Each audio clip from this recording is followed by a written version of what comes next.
If you want to find the creation date of a Gmail account, this is one of the easiest methods you can use, and it only takes a minute or two. In this video, I'll show you exactly how to search for the earliest Google Welcome email inside Gmail, so you can estimate when the account was created. This is a super useful trick if you forgot when you made the account, need it for record keeping, or just want to check the oldest message in your inbox.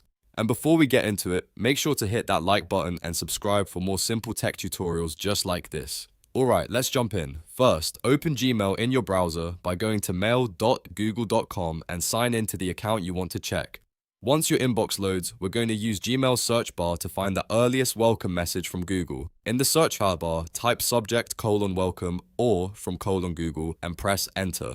This search helps surface old messages from Google that were likely sent when the account was first created. Now, depending on how old your account is, you may see several Google emails, so look for the earliest one in the results. If needed, scroll all the way to the oldest messages and open the first welcome email you can find. That message date is usually the best clue for when the Gmail account was created. If you want to be even more precise, check the timestamp on that email and compare it with other early messages from Google or Gmail setup notifications. Sometimes the very first welcome email is the closest match to the account creation date, especially if the inbox was not used much at the beginning. If you don't see results right away, try broadening the search a little by looking for emails from Google, Gmail, or welcome messages in the promotions or primary tabs. You can also search for older terms like account, verify, or security from Google if your inbox is very old.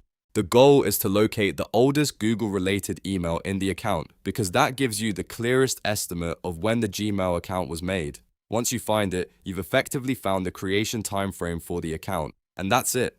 That's how to find a Gmail account creation date using the earliest welcome email method. If this tutorial helped, don't forget to like, subscribe, and turn on notifications so you never miss another helpful guide. Thanks for watching, and I'll see you in the next one.